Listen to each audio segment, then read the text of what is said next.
संख्या में 96 सीटों पर वोट डाले जा रहे हैं, जिसमें आंध्र प्रदेश की 25, तेलंगाना की 17, बिहार की 5, जम्मू कश्मीर की 1, झारखंड की 4, मध्य प्रदेश की 8, महाराष्ट्र की 11, ओडिशा की 4, उत्तर प्रदेश की 13, पश्चिम बंगाल की 8 सीटों पर मतदान चल रहा है।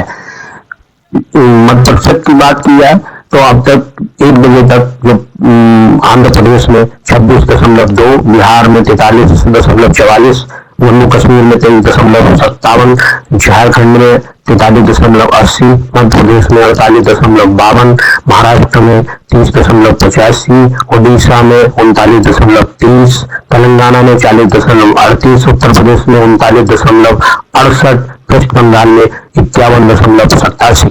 प्रसिद्ध वोट 1 बजे तक पड़ चुका है। बिहार में प्रधानमंत्री मोदी 2 सभाओं को संबोधित करने के बाद बनारस पहुंचेंगे। आज उनका नामांकन भी होना है। बिहार की अनेक पीढ़ियों को, उनके सपनों को तबाह किया है, और आज जब यहां इतनी बड़ी मात्रा में माताएं बहनें आशीर्वाद देने आई है, 40 साल से लटका हुआ एक मामला आरजेडी वालों ने पार्लियामेंट में जिन कागजों को छीन करके फाड़ दिया था, वो मामला था इस देश की माताओं बहनों को पार्लियामेंट में, असेंबली में अधिकार देने का, आरक्षण देने का। अब इसके कारण, ये आरजेडी की मानसिकता के कारण, कांग्रेस की विकृत मानसिकता के कारण महिलाओं को अधिकार नहीं मिला।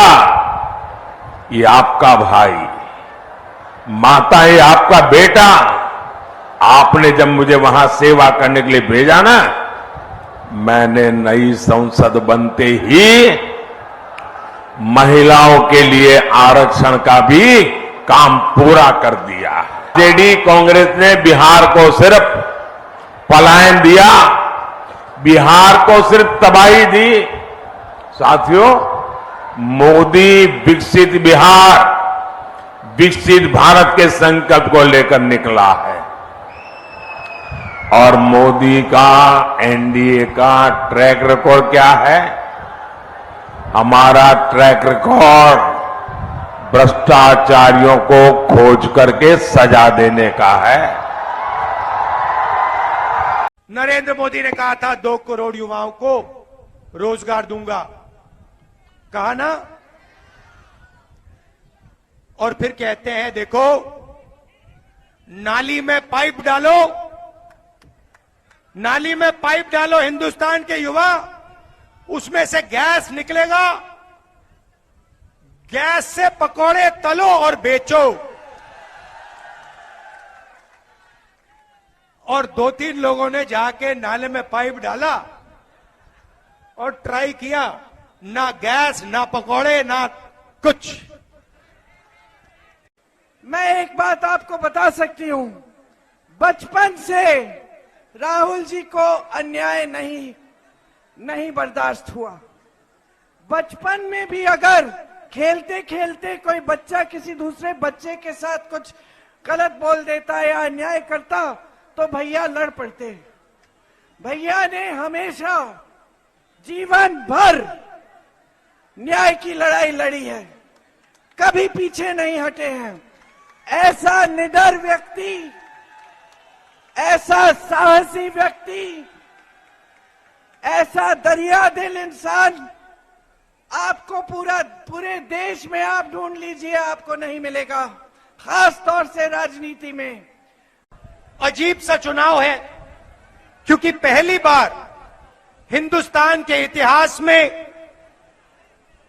बीजेपी के लोग, आरएसएस के लोग हमारे संविधान को खत्म करने में, नष्ट करने में लगे हुए हैं।